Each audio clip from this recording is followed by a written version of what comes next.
Bismillahirrahmanirrahim. Elhamdülillahi Rabbil alamin. Vessalatu vesselamu ala Rasulina Muhammed ve ala alihi ve ashabihi ecma'in. Allahümme allimna ma yenfa'una ve enfa'na bima allamtana ve zidna ilmen ve amelen ve ikhlasan fid din. Allahümme ec'al hazal meclise halisen li vajhikal kerim. Өткөнкү сабакта акыйдага киришүү жасап, акыйда боюнча кыскача айтып берген. Бүгүнкү сабагыбыз Китабут Тахара, Дарат китеби. Бисмилла. Эми жанагы көп китептерден кездештиргендей, Китабут Тахара, Китабус Сала, Китабус Зака деп китап деген сөз менен көп алып келет го. Ошонун башында эле ошону түшүндүрүп берет. Китап деген эмне десе, таифатун минал масаил мустақилла. Өз алдынча маселелердин жыйындысын чогулткан бир теманы, бир бапты китап деп коет дейт. Китап дегенде ошол бир өз алдынча маселелердин жыйындысын китап деп коебуз дейт. Демек бул жерде дарат маселелери деген тема чыгып калат да. Дарат маселелери. Китабут Тахара, дарат китеби. Тахара деген эмне? Тахара дегендин тилдик мааниси ан-назафа. Тазалануу деген маанини билдирет. Шариаттагы мааниси эмне? Завалул хадаси ауил хабаси. Экөө тең термин. Шариаттагы мааниси дараттын хадасты жана хабасты кетирүү. Хадасты жана хабасты кетирүү. Хадас деген даратсыздыкты кетирүү. Даратсыздык дегенде жунуптуктагы кирет. Чоң даратсыздык, кичи даратсыздык экөөсүн тең кетирүү. Анан хабас дегенде экөөнөн тең таза болуу деген мааниде. Хабас дегенде нажасаттардан тазалануу. Экөөнүн тең ичинде камтып ала берет. Дарат деген ошол эки нерседен тазаланууну дарат деп коет. Дарат алуу үчүн дагы шарттар каралат. Кайсы шарттар табылса дарат алуу милдеттүү болот десе, эң эле биринчи акыл эси жайында адамга, акыл эси орунда адамга, вал булуг балагат жашына жеткен адамга, мусулман адамга, анан ошол сууну, даратка жетишерлик сууну колдонууга кудурети жеткен адамга дарат алуу милдеттүү болот. Анан дагы кимге милдеттүү болот? Дагы бир шарты, бешинчи шарты, ваужудул хадас, дараты жок болгон адамга дарат алуу милдеттүү болот. Дараты бар адамга кайра дарат алуу милдеттүү эмес. Андан кийинки шарттардан этек кире токтогондон кийин, анан нифас каны токтогондон кийин ушуларга дарат алуу важип болот. Ушундай шарттар табылганда. Эми дароо матында арканул вудуи деп баштайт. Дараттын рүкүндөрү. Арбаатун төртөө. Дараттын рүкүндөрү төртөө. Биринчиси гаслул вajhi, бетти жуу. Андан кийин ва гаслул ядейни маал мирфакайн, колду чыканактарын кошуп жуу. Ва масху рубаи раси, баштын төрттөн биринен мас тартуу, үчүнчү парзы. Төртүнчү парзы ва гаслур риджлейни маал каабайни, буттарды жуу, томуктарын кошуп туруп буттарды жуу, дараттын төртүнчү парзы. Эми кайра шархтан карайлы. Арканул вуду дебедиби? Дараттын рүкүндөрү депчи. Эми ошо рүкүн деген эмне? Аркан деген эмне десе, ар-рукну хуа ма якуну фардан дахилал махия. Бир өкүмдүн ичиндеги шарттар, талап кылынган шарттар, милдеттүү түрдө талап кылынган шарттарды термин катары рүкүн деп коебуз. Рүкүн.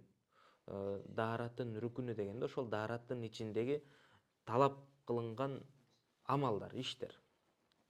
Шарт деген эмне десе, ошол өкүмдүн сыртында талап кылынган амалдарды шарт деп коет, шурут деп коет. Неге биз фарз деп айтабыз? Фарз экөөнүн тең камтып ала берет. Ички парздарын ички рүкүндөрүн сырткы рүкүндөрүн, сырткы шарттарын жалпы камтып ала берет парз дегенде. Ошого бизде жана намаздын ичинде 6 парз, намаздын сыртында 6 парз деп айта беребиз. Неге дегенде парз экөөнүн тең чогуу камтып ала берет. Шурутту деле, рүкүндү деле.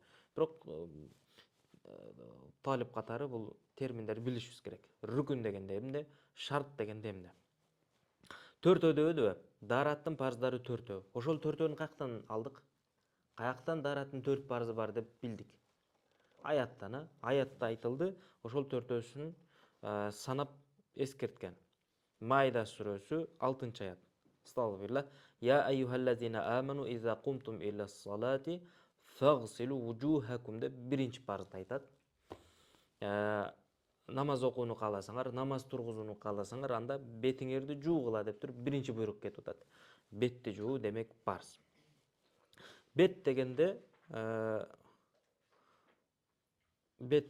беттин ошол өлчөмү канчалык, чек арасы канча дегенде, адатта чач чыккан жерден баштап, узунунан алганда, чач чыккан жерден баштап, ээк насына чейин бет деп эсептелет.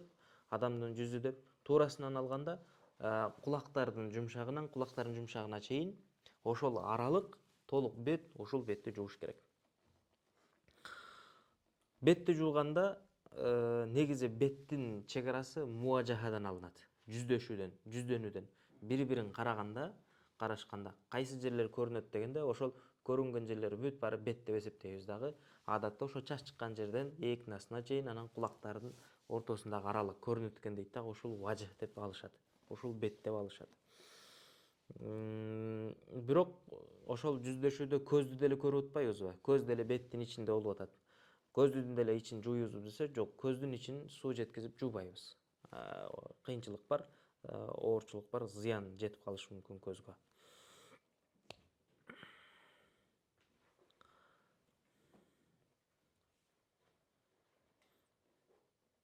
Анан бет жууганда өзгөчө көпчүлүк маани бербейт. Бет жууганда мындай көздү дагы катуу жумуп, оозду дагы катуу жумуп туруп, шашып жууп салганда, кайра ачканда мына жерлерге суу жетпей калышы мүмкүн. Ачканда кайра көздүн эмелерге, жапкандагы ушул жерлерге суу жетпей калышы мүмкүн. Ошон үчүн бетти жуутканда өзгөчө ушул жерлерге оозун бекем жумуп албастан, мындай адаттагыдай эле жумуп туруп, ошо эриндерге да суу жетиш керек. Анан көздү да жапкандан кийин ушул эмелерге дагы суу жетиш керек, терисинечи. Ошол жерлерге өзгөчө көңүл буруш керек. Бетти жуу дегенде сакал дагы сөзсүз келет. Сакал маселесичи. Сакал боюнча кандай болот десе, эгерде сакал беттин терисин, ошол денесин жабып калгандай коюу боло турган болсо, анда сакалдын сыртын жууп коебуз. Ошол беттин чек арасындагы сакалдычы. Узун кеткен сакалдын баарын жуубайбыз, ошол беттин чек арасындагы коюу сакалдын сыртын жууп коебуз. Эгерде аз боло турган болсо сакал, баягы терини жаппагандай, бетти жаппагандай аз сакал боло турган болсо, анда ошол териге суу жеткизип туруп жуушубуз керек болот. Суу жеткизип туруп. Сакал боюнча ошондой. Эки ыктымалы бар да. Андан кийин экинчи парзы вагаслул ядайни мa'al mirfaqayn, колдорду жуу, чыканактар менен кошо жуу деп айттык. Кошумча бир маселени айтып кетет экен. Эгерде кимдир бирөөдө ашыкча манжасы болуп калса, колунда ашыкча манжа болуп калса, аны дагы жууш керекпи?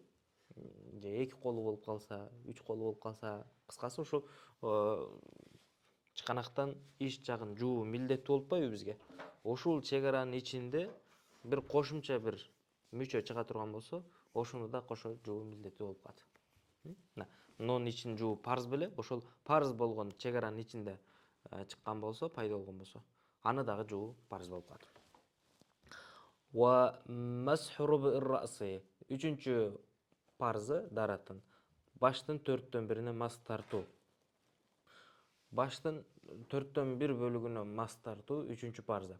4/1 бөлүгү дегенде кайсы тарабынан болсо деле, ошол 4/1 бөлүгүнө мас тарткан болсо, парз аткарылган болот. Үстү бир капталы, бир тарабы болуп калат. Бул оң капталы 4/1, бул жагы 4/1, арты 4/1. Ошондо ошол кайсы тарабынан болсо деле 4/1 бөлүгүнө мас тарткан болсо, парз аткарылган болот. Азыр парздарды өтүп атабыз.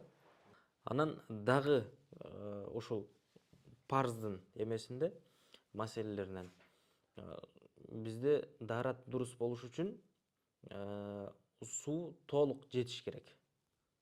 Суу жетпей калган жер калбаш керек. Суу толук ошол мүчөлөргө толук жеткенде даарат дурус болгон болот. Андан кийинки дагы бир даарат дурус болуш үчүн шарттарынан Даратты буза турган амалдар ошо дарат алып атканда табылбашы керек. Дарат алып атканда эле мисалга мурду канап аткан болсо же этеккири токтой элек болгон болсо бул даратты буза турган нерселер да. Дарат алып атканда деле ошолор болгон болсо анда да дарат дурус болбойт. Кийин качан жанагы иштер токтогондон кийин анан дарат башынан алат. Үчүнчү шарты өзгөчө, баягы көңүл бура турган. Сууну денеге өткөзбөй кое турган заттарды колдонгон болсо, анда да дарат жарабай калат. Сууну денеге өткөзбөй турган заттарды колдонуп калганда, анда дагы дарат жарабай калат. Мисал катары айтат, мисалга колубуздагы кир, бул кирлер мындай бир сууну өзүнө сиңирип алат дагы, ал суу өтө берет да. Бирок баягы балыктын тышы, балыктын кабыгы бар го, сырты. Ал денеге жабышып калган болсо, анын астынан суу өтпөйт. Ошол сыяктуу сууну өткөзбөй турган лактар бар, боектор бар. Аларга дагы суу анан карайбыз, ошондой бир суу өткөзбөгөн боекторду колдонгон болсо дагы дараты жарабай калат. Бизде эреже ошол денеге суу өткөзбөгөн заттарды колдонсо, дараты жарабай калат. Ва гаслур риджлайни ма'ал кa'байни. Төртүнчү парзы бутту жуабыз, томуктарды кошо жуйбуз. Томуктарды кошо жуйбуз. Эми буттун маселесинде дагы эгерде кошумча манжа болуп калган болсо, колдукундай эле аларды да жуу милдеттүү болот. Сунанул вуду, дараттын сүннөттөрү. Дараттын сүннөттөрү кайсы десе, эң биринчи ан-нiyya. Ниет кылуу. Ниет кылуу дегенде ниеттин орду жүрөк болот. Жүрөк менен ошол өзүндөгү даратсыздыкты кетирүүнү ниет кылат.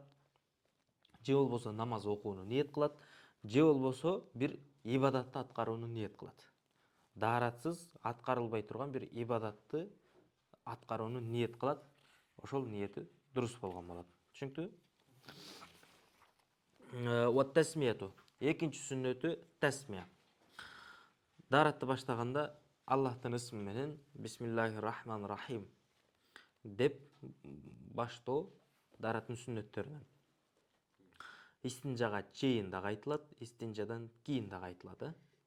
Ал дегени истинжага чейин дагы айтылат, анан кийин истинжа кылып бүткөндөн кийин дарат баштайсың да. Ошондо дагы айтылат. Бирок ошол жылаңач абалда айтылбайт. Ауратты ачканга чейин айтып алат тасмияны. Анан нажасат жерде дагы айтпайт. Нажасат жерде дагы айтпайт. Эгер жанагы даратканага кирерде ичинде нажасат бар да, ошол ичинде айтылбайт деген сөз да. Сырттан айтып кирип кетесиң. Кокус унутуп кала турган болсоң, ичине кирип кеттиң, эстеп калдың, анда тилиң менен эмес, жүрөк менен эле айтып коесуң дейт. Тилиң менен кыбырабастан элечи, шыбырабастан. Анан бизде мындай маселе бар. Тамак аш ичкенде эстеген убактыңда бисмилланы айтсаң, соон ала бересиң. Соон ала бересиң. Сүннөт аткарган болосуң да. Эстеген учуруңда бисмилланы айтсаң, тамак аш ичип атканда сүннөт аткарган болосуң. Бирок даратта башында айтып калбасаң, кийин эстеген учуруңда эле айтып койгон болсоң, жакшы, бирок башында айтуу сүннөт. Кийин кечигип калган болсоң, сүннөттү аткарган болбойсуң даратта. Экөөнүн айырмасы ошондой. Кийинки сүннөтү ва гаслул ядайни илар русгайни саласан. Колду жуу, ушул жерге чейин колду жуу дараттын үчүнчү сүннөтү. Билекке чейин, 3 жолу жуу сүннөт. Вассивак. Дараттын 4-үнчү сүннөтү мисвак колдонуу. Дараттын 4-үнчү сүннөтү мисвак колдонуу. Эми мисвак туурасында. Мисвак туурасында кененирээк айтайлы. Шархта кененирээк жазат. Вал мустахаббу ан якуна бил ямин. Мисвак колдонгондо оң кол менен колдонуу мустахаб. Мисвакты оң кол менен колдонуу мустахаб. Анан мисвак катуу эмес, бир жумшак болгону жакшы. Мисвак дагы жумшак болуш керек. Кургап калбастанчы. Камыш, анан анардын тамырынан башка ошол дарактардын эмелерин мисвак катары колдонсо болот дейт. Мисвак катары колдонсо болот дейт. Бардык эле дарактычы. Бирок эң жакшысы кайсы даракты мисвак катары колдонгон жакшы десе, ал-арак. Арак дарагы. Андан кийин зайтун дарагын да колдонсо болот дейт. Эң жакшысы ошол арак дарагынын тамырларынан алынат да мисвак. Ошол мисвакты колдонгон жакшы. Wa an yakuna tuluhu shibran fi ghilzil khinsar. Мисвак канчалык деңгээлде болуш керек десе, жоондугу чыпалактай, жоондукта, узундугу болсо ошо бир карыш узундуктагы мисвакты колдонобуз. Ва суннати фи кайфияти ахзихи, эми сүннөт абалы кандай кылып мисвакты кармаш керек десе, сүннөтү ушундай. Чыпалак менен бармак астына турат, калган үчөө өйдөгө турат. Ушуну менен анан тазалайт ишин, мисвак колдонгон. Сүннөт абалы ушундай кармаганы. Мынтип эле кармалып туруп эле мындай уруп салбайт. Сүннөт ошо. Мисвак кайсы учурларда колдонуу мустахап десе, тиштери саргарып кеткенде, тиштери түсүн өзгөрткөндө, же оозунда бир жыт пайда болгондо, уйкудан турганда, намазга турганда, Куран окуганда мисвак колдонуп коюу мустахап. Wa manafi'uhu, мисвактын пайдалары өтө көп дейт. Мисвактын пайдалары өтө көп. Алардын кээ бирлери мисвактын пайдаларынан. Биринчиси, Аллахты разы кыла турган амал. Аллах разы болот. Аллахтын разылыгын табыш үчүн аткарыла турган амал. Андан кийин экинчиси шайтандын ачуусун келтирет. Мисвак. Wa yuzakkiru ash-shahadata 'inda al-maut. Андан кийинки пайдасы, жан чыгытканда, өлүм төшөгүндө жатканда шахаданы айтканга жеңил болот, шахаданы эскерип турат дейт да. Пайдасы. Кийинки сүннөттөрү дараттын 5-чи сүннөтү wal madmadatu. Оозду чайкоо, wal istinshaqu, мурунду чайкоо. Оозду чайкаганда, эгер орозо болбогон болсо, ошол тамакка чейин жеткизип чайкашат, халкытыпчы. Мурунду чайкаганда ошол мурундун жумшактарына чейин жеткизип туруп суу алып чайкайт. Wa tahlilul lihya, 7-чи сүннөтү сакалды аралатуу. Дарат алып атканда сакалын аралатып коюу сүннөт. Lihya.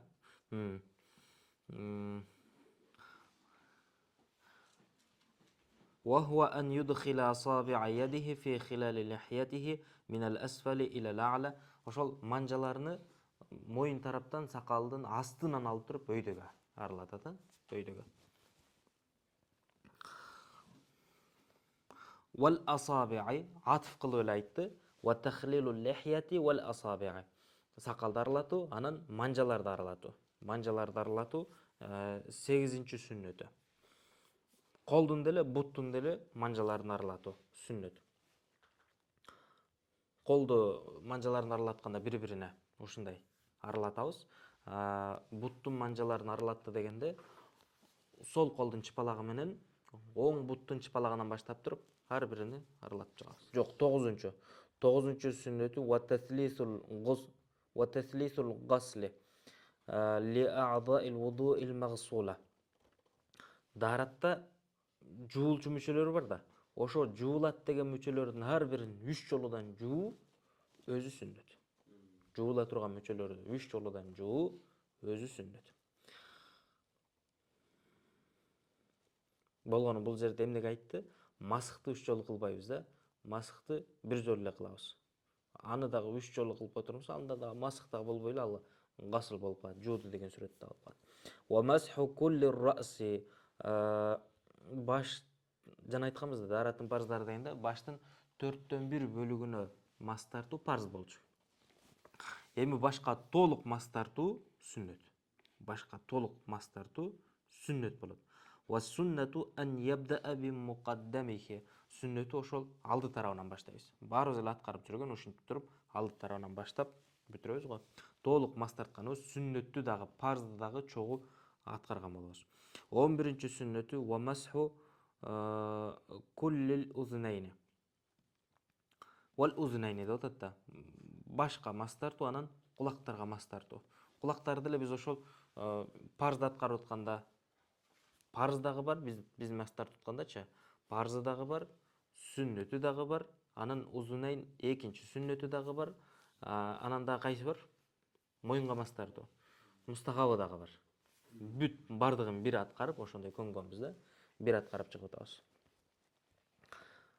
Башка толук мас тартуу сүннөт дедик. Андан кийин кулактарга мас тартуу сүннөт. Башка мас тартып бүткөндөн кийин кулактарга ошол нымдуулук менен, колунда калган нымдуулук менен кулактарга да мас тартып коет. Кулактын иштерине сөөмөйү менен мас тартат, чукуп турупчу. Бармактары менен кулактын сыртын мас тартып коет. Ошо дайым эле аткарып жүргөн тартипте. Wat тартибу даарат алып атканда тартип менен даарат алуу сүннөт. Тартип менен. Кайсы тартип менен? Аятта келген тартип. Аятта биринчи бетиңер жуугула, андан кийин колуңар жуугула деп келди го. Ошол аятта кандай тартипти айтты? Ошол тартипте даарат алуу сүннөт. Wal wila'u 13-чү сүннөтү wal wila. Вила дегени удама уда аткаруу. Удама уда бир амалдан кийин экинчи амалды анын артынан дароо аткаруу. Ошол биринчи жууган мүчөң суусу кургап калганга чейин экинчи мүчөнү да жууп жетишүү ошол вила болот. Биринин артынан бирин удама уда аткаруу сүннөт. Орточо аба ырайда, орточо температурада да. Ваддалк акыркы сүннөтү далк. Далк дегенде жууп аткан мүчөлөрүбүздү колубузду тийгизип, ошол жышып, жышканда таза жанагындай жышып албайбыз эми. Колду тийгизип ошол мүчөлөргө кол менен жеткизип, суу жеткенин аныктап, даана ишенебиз да кол тийгенден кийинчи. Ошол далк кылуу сүннөт. Кийинки маселе. Мустахаббатул вуду. Даараттын мустахабтары. Даараттын мустахабтары аз эле. Биринчиси ат-таяммун, оң тарап менен баштоо. Амалдарды оң тарап менен баштоо мустахаб. Мисалга, колду жууганда, бутту жууганда оң тарап менен жуу, оң тарапты биринчи жуу мустахаб. Ва масху ракаба, моюнга мас тартуу бизахирил ядейн, колдордун сырты менен, алакандын сырты менен моюнга мас тартуу. Мындай кылып тартып коюп атпайбызбы? Ошол мустахаб. Моюндун мына ич тарабына кекиртикке мас тартпайбыз. Бул бидат. Мас тартып койсок. Вал ад'иятул ма'сурату фи, акыркы мустахабы дааратта атайын айтылган асар болуп келген дуаларды айтуу. Даарат алып атканда дуаларын айтуу мустахаб. Мисалга, астында барын жазып койгон. Оозду чайкап атканда кайсы дуаны айтыш керек десе, оозду чайкап атканда Аллахым, оозуңду жууп атасың да, Куран окууну, өзүңдү зикир кылууну, шүгүр айтууну Кудай Таалам өзүң жеңил кылгын, аткарууга өзүң жардам бергин. Ибадаттарыңды аткарууга. Андан кийин мурунду чайкап атканда Кудай Таалам ушул бейиштин жытынан бизди куру калтырбагын, бейиштин жытын насип кылгын деген дуа. Кыргызча маанилерин билип алсак, ошолорду дагы мындай жууп атканда, кол жууп атканда, мурун чайкап атканда ошол кыргызча маанилери болсо дагы оюбузда болсо жакшы да, эстепчи кыргызча деле айтып туруп. Андан кийин бетти жууп атканда мисалга Кудай Таалам бетимди, жүзүмдү жарык кылгын. Ошондой бир жүздөр карайып, жүздөр агарбай турган күндө жүзүмдү жарык кылган деп атат да. Күнөөлөрү көп боло, ошо кыямат күнү жүздөрү актардын катарында болоюн депчи. Андан кийин оң колун жууп атканда мисалга Кудай Таалам менин эсеп китебимди оң колумдан берген деген дуаны айтат дейт. Оң колумдан берген. Эсеп кысапты жеңил кылгын. Анан сол колун жууп атканда, Кудай Таалам менин амал китебимди, амал дептеримди сол колумдан бербегин, артымдан бербегин деген дуаны айтат дейт. Андан кийин кулагына мас тартып атканда, Кудай Таалам ошол туура сөздөрдү, хак сөздөрдү угуп атабыз, ошол хакты ээрчий тургандардан кылгын. Ошого амал кыла тургандардан кылгын деген дуаны айтабыз дейт. Моюнну жууп атканда Кудай Таалам ушул моюнумду, адатта моюнду айтканда адамды толук түшүнөбүз да. Ошол моюнумду тозоготунан сактагын дегенде, мени тозоготунан сактагын деген дагы ичинде бар да. Сол бутун жууп атканда, оң бутун жууп атканда мисалга Сырат көпүрөсүнөн өтүп атканда көп буттар жыгылат, таят. Ошол күндө менин кадамды бекем кылгын. Сырат көпүрөсүнөн өтүп атканда дагы. Сол бутун жууп атканда Аллахумма жаал замби магфуран ва са'i машкуран ва тижарати лан табур. Кудай Таала күнөөлөрүмдү кечирген.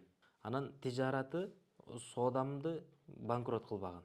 Тижарати лан табур, тижарати лан табур деген жанагы банкрот болбой турган соода. Ал ибадаттарыңдын сообун толук ала турган сооданы сүрөттөп атат да. Ошондой дуа.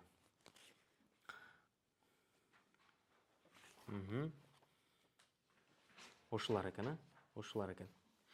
Андан кийин толуктоо катары алып келип атат. Мин адабил вуду, даараттын адептеринен толуктоо катары кийинки бетте кыблага жүздөнгөн абалда даарат алганыбыз адептен. Бирок истинжада кыблага жүздөнбөйбүз. Даарат алып атканда кыблага жүздөнүп алып даарат алган адептерден. Анан үзүрлүү болбогон болсо, намаздын убактысы киргенге чейин даарат алган бул дагы адептен. Качан намаздын убактысын киргенин күтпөстөн, намаздын убактысы киргенге чейин даарат алып, намазга даярданып тургандай болупчу, даарат эртерээк алган адептеринен. Анан дагы адептеринен башка бирөөгө суу куйдуруп, башка бирөөнүн ошол даарат сага даарат алдырып бербестен, өзүң даарат алган, ал дагы адептен. Өзүң күчүң жетип аткан болсо, кудуретиң жетип аткан болсо, бутумду жууп койчу дебей, өзүң бутуң өзүң жууганың адептен. Анан чоң бир кенен шакек тагып жүргөн болсоң, ошол кенен шакектин астына өзү суу жетип калат. Мындай бир кенен боло турган болсочу, тар шакек боло турган болсо, аны милдеттүү түрдө астына суу жеткизишибиз керек, кыймылдатыпчы, милдеттүү болуп калат. Бул жерде кенен бир шакек боло турган болсо, аны дагы бир аз кыймылдатып, жылдырып, суу жеткенин аныктап коюу, бул дагы адептен болуп калат. Ва адаму такаллум би каламин нас, даарат алып атканда болбогон бир пайдасыз сөздөрдү сүйлөбөө адептен. Вал жам'у байна ниятил қалб ва фи'лил лисан, тилдеги айткан амалдарыбыз менен жүрөктөгү ниетибиздин экөөнү чогултканыбыз, бул дагы адептен. Дагы нелер бар экен? Кадыр сүрөсүн окуу, буттарды сол колу менен жуу, анан даарат алып бүткөндөн кийин 2 рекет намаз окуп коюу, бул дагы адептен дейт. Эгерде намаз окуганда макрух убакытка туура келбеген болсо, макрух убакытка туш келип калган болсо, намаз окубайт. Макрухатул вуду, даараттын макрухаттарынан, даараттагы макрух амалдар, жек көрүлгөн амалдар кайсылар десе, латмул вajhi бил ма, бетти жууп атканда ошол сууну бетке чачыратып, мындай бир уруп жуйт го, ошол жакшы эмес, макрух. Ал вал исрафу фихи, ысырап кылуу, бул дагы макрух, даарат алып атканда ысырап кылуу, бул дагы макрух. Ва тактир, ысыраптын каршысында тактир бар, мындай бир өтө бир аз суу колдонуу, ал дагы макрух. Ва таслисул масхи бима инжадид, анан мас тартканда кайра эле жаңы суу менен суулап туруп, нымдап туруп, кайра мас тарта берген, ал дагы макрух. Навакидул вуду, дааратты бузгандар туурасында, даарат эмнелер бузат десе, ваянкудуху ма хаража минас сабилайн, адамдын арткы, алдыңкы мүчөсүнөн эмнелер чыккан болсо, ошолордун баардыгы дааратты бузат. Васаялану najасин,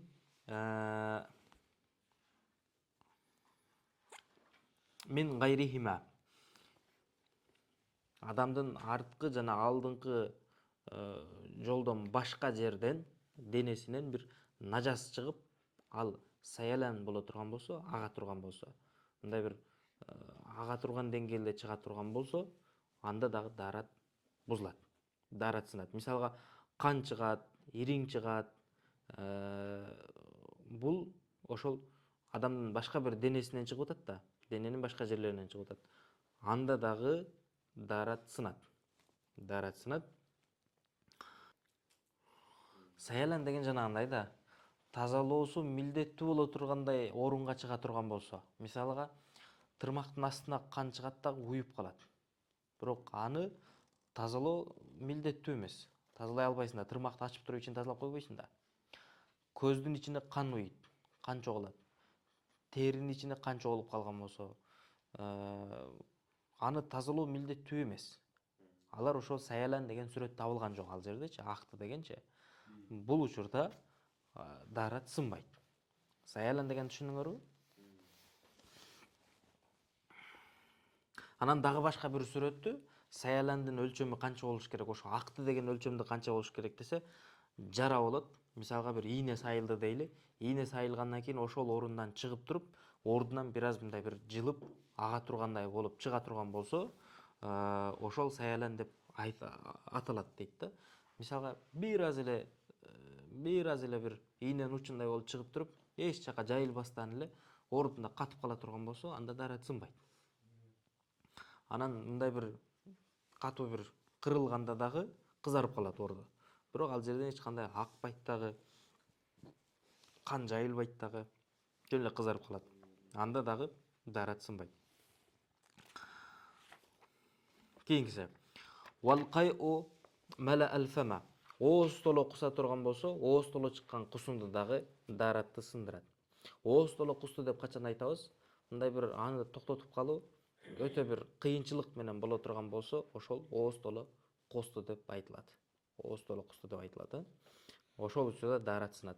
Валам якун балгаман, анан кускан нерсеси жөн эле какырык болбош керек да. Эгер какырык эле куса турган болсо, ал дааратты бузбайт. Тамак чыга турган болсо бузулат кусканда, же жөн гана сууну кусу бере турган болсо даарат сынат. Ачуу нерсе чыга турган болсо, ачуу бир суюктук чыга турган болсо даарат сынат. Же мында бир уйган кан чыккан болсо дагы кусканыңда даарат сынат. Какырыкта гана даарат сынбайт. Wan nawmu gayru mutamakkin. Бекем уктабаган абалда, бекем отурбаган абалда уктаган болсо, бул дагы даараты бузулат. Бунда даараты бузулат. Мисалга, жамбаштап жатып алып уктады. Ал бекем эмес да. Же болбосо бир капталы менен жатып уктап атат, бир капталы менен. Же мындай бир чалкасынан жатып уктап атат. Же болбосо тескеринче жатып алып уктап атат.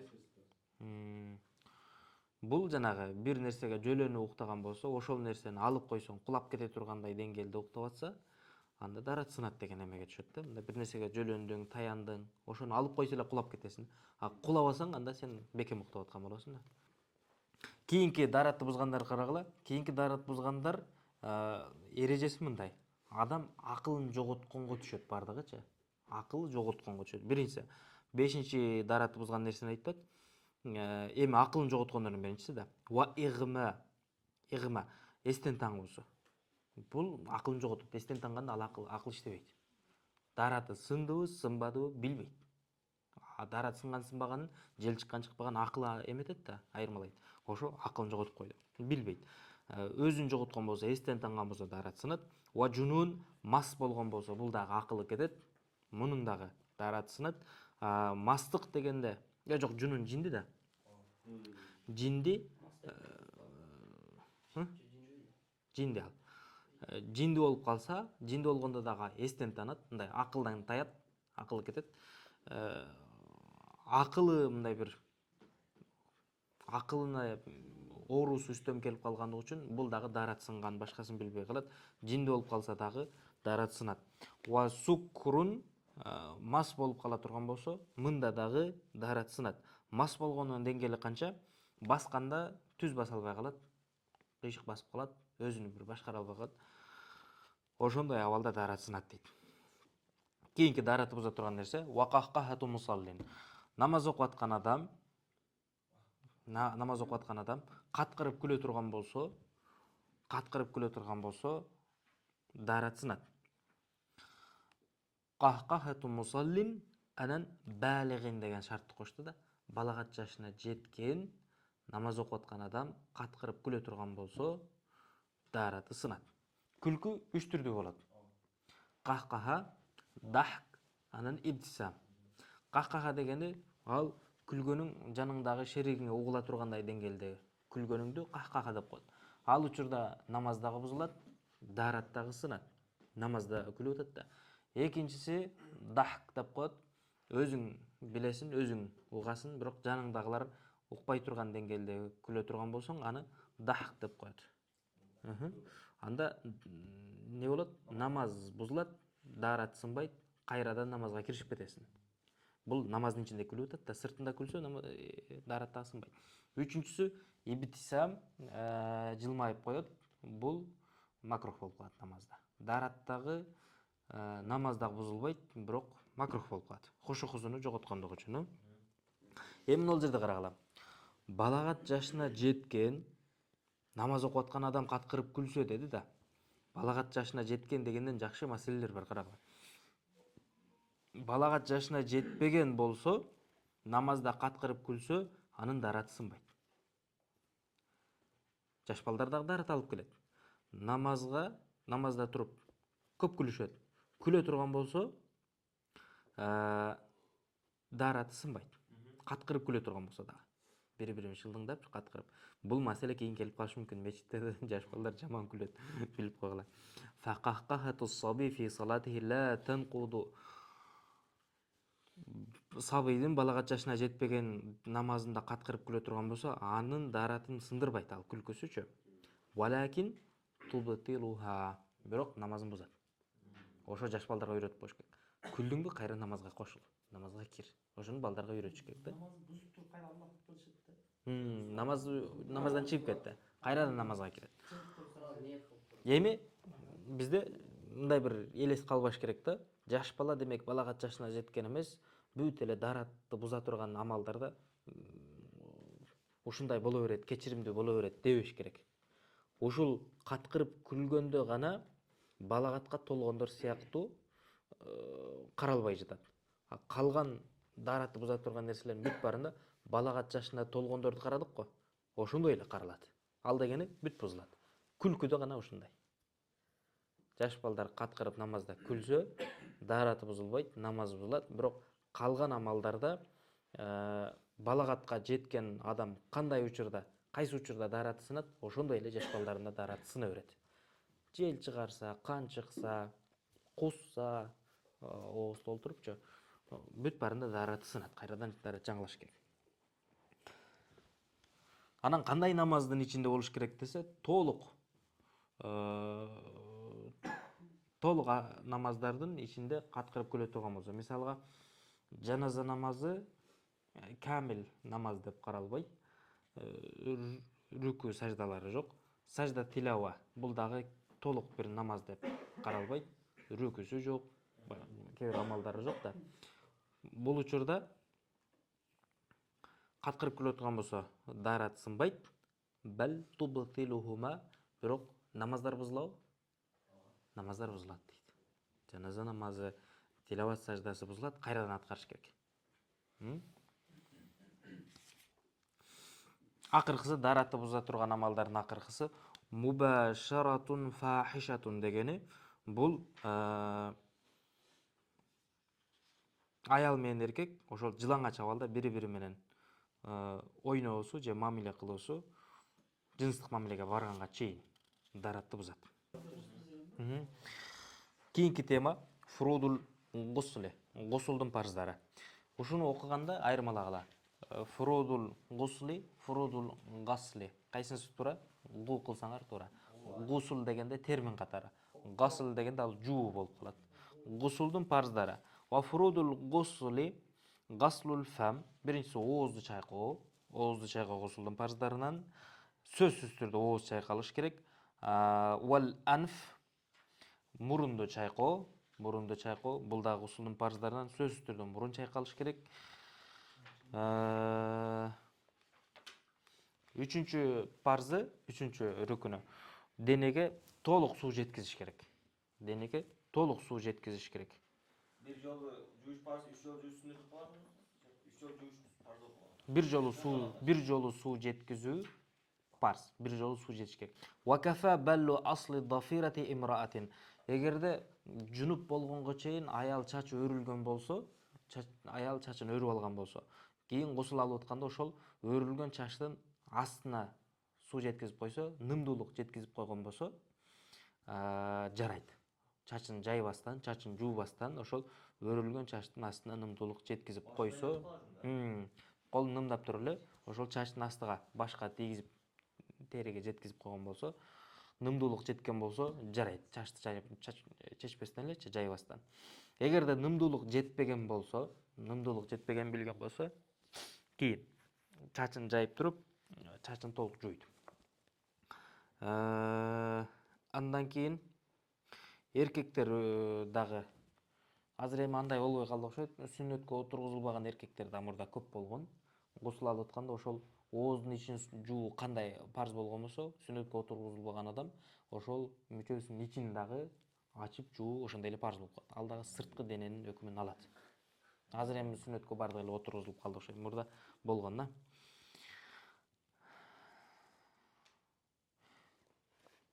Чачтын өрүлгөн чач дегенде эркектер чач өрүлгөн болсо деле алар өрүлгөн чачын жайып толук суу менен жеткизип жуушат. Анткени эркектерге эч кандай кыйынчылык жок бул жерде. Бул жерде айтат, ошол аялдар чачына бир баягы сууну өткөзбөй турган бир заттарды колдонгон болсо, биринчи ошол заттарын жоготкон милдеттүү болот. Анткени гусул өтпөй калат. Сунанул гусли, гусулдун сүннөттөрү кийинки маселе. Ва сунануху ал-бадаату би гасли ядайхи. Сүннөттөрү, гусул алтканда жанагы үчөө парзы. Сүннөттөрү биринчи ошол колду жууп алуу, билекке чейин колду жууп алуу бул сүннөт. 3 жолу жууп алуу сүннөт. Ниет кылган абалда, тасмияны айткан абалда ошол колдорду жууп алуу сүннөт. Андан кийин уафаржихи уяттуу мүчөлөрүн жуу, ал жердеги ошол нажасатты кетирүү үчүн ал жерлери дагы уяттуу жерлерин жууп алуу, бул дагы сүннөттөрдөн, гусул сүннөттөрүнүн биринчи ушул иштерди аткарылат да. Гусул алардан алып, жанагы парздарды аткардан алдың, ушуларды аткарат дагы. Уяттуу мүчөлөрүн жуу гусулдун сүннөттөрүнөн. Ва najasатин, анан денесиндеги нажасатты жуу, ал дагы сүннөттөрүнөн. Денесинде нажасат болгон болсо, ошол нажасаттарды кетирип алат. Ала баданихи. Кийин жуунуп атканда башка жерлериңе бир нажасаттар кетип калбаш үчүн ошол нажасаттарды кетирип алат. Сумма ятаваддау. Андан кийин кадимкидей эле дарат аласың. Намазга кандай дарат алсаң, ошондой эле толук дарат аласың. Бул дагы гусулдун сүннөттөрүнөн. Сумма юфидул маа ала баданихи саласан. Андан кийин денеңе толук 3 жолу суу куюп жуйсуң. Бул гусулдун сүннөттөрүнөн дейт. 3 жолу суу куюп. Ва мужибатуху. Гусулду важип кыла турган иштер. Качан гусул алуу милдеттүү болот десе, инзалул манийи би шахватин. Адамдан денесинен ошол уруктук шахват менен чыга турган болсо, гусул алуу милдеттүү болот. Шахват менен чыга турган болсо, кумардануу менен чыга турган болсо, гусул алуу милдеттүү болот. Ва илажу хашафатин фи кубулин ау дубрин алейхима. Эркек менен аял ошол бири-бири менен жакындык кылып атканда экөөсүнө тең гусул алуу милдеттүү болот. Экөөсүнө тең гусул алуу милдеттүү болот. Ва ру'яту мустайқизин маниян ау мазиян. Уйкудан ойгонгондо, төшөгүндө же денесинде уруктукту же мази, уруктуктан кийинки жөн суюктукчу. Кумардануу менен чыкпайт, мази, жөн гана суюк. Ошол төшөгүндө мани же мази боло турган болсо, гусул алуу милдеттүү болот. Уйкудан тургандачы. Уйкудан турганда. Түшүркөгөн болсо, гусул алуу милдеттүү болот. Ванқитаъу хайдин ва нифас. Кийинки гусул алууну важип кылган амалдар. Этеккир токтогондон кийин гусул алуу милдеттүү болот. Нифас кана төрөттөн кийинки келген кан токтогондон кийин гусул алуу милдеттүү болот. Ва юсанну. Гусул алуу сүннөт болгон учурлар бар. Гусул алуу сүннөт болгон учурлар бар. Кайсы учурда гусул алуу сүннөт болот десе, лил жумуати. Жума намазына гусул алып баруу сүннөт. Гусул алып баруу сүннөт. Вал айдайни, эки айт намазына гусул алып баруу сүннөт экинчиси. Вал ихрам, үчүнчүсү ихрам байлап атканда, ажылык болсун, умра болсун, айырмасы жок, ихрам байлап аткан учурда дагы гусул алуу сүннөт. Валил хаджати фи арафа ва арафа. Андан кийин төртүнчүсү Арафатта дагы госул алуу сүннөт болот. Арафатта дагы эл чогулат, жумада дагы эл чогулат, айтта дагы эл чогулат. Ихрамда болсо тазаланып алабыз. Госул алуу сүннөт ушулардачы. Госул алуу сүннөт. Ким бирөө кетти? Татимма. Толуктоонун карагыла. Госул алуу башка абалдарын айтып берет. Юндабул игтисалу лиман аслама тахиран. Мусулманчылыкты кабыл алган адам таза болсо деле, ал дегени жунуп болбосо деле, госул алып коюу мустахаб. Валиман балага биссин. Кээ бирөө жанагы аламаттар менен балагатка жетпейт. Жаш курак менен балагатка жетти деп айтабыз. Жаш курак менен балагатка жеткен болсо госул алуу мустахаб. Валиман афака мин жунун, бирөө жинди болуп калды, акылдан тайды, кийин өзүнө келип калды. Өзүнө келгенден кийин госул алуу мустахаб. Ва ба'да хижама кылдыргандан кийин госул алуу мустахаб. Ва гасли майитин. Өлүктү жуугандан кийин, маркумду жуугандан кийин жууган кишилер госул алуусу мустахаб. Ва фи лейлати бараа, барат кечеси госул алуу мустахаб. Кадыр кечеси госул алуу мустахаб. Валил вукуфи би Муздалифа, ажылыкта Муздалифада турганда госул алуу мустахаб. Ва инда духули Макка ли таваф зияра, таваф зияраны аткаруу үчүн Меккеге баратып да госул алуу мустахаб. Кусуф намазын окуу үчүн госул алуу мустахаб. Истисқа намазын окуу үчүн госул алуу мустахаб. Ва фаза ва зулма ва рих шадид. Катуу шамал болуп атса, караңгылык каптаган болсо, фазаан эле.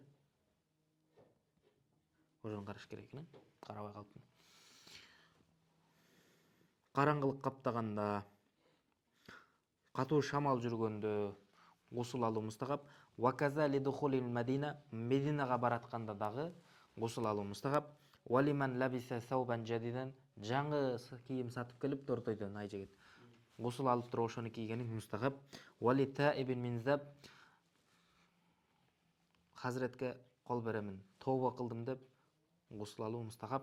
Вали қадимин мин сафар, сапардан келгенден кийин госул алуу мустахаб.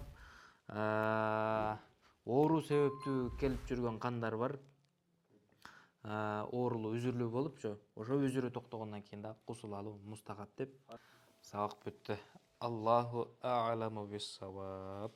Расмий сороо болду. Алла разы болсун. Таара алуу боюнчачы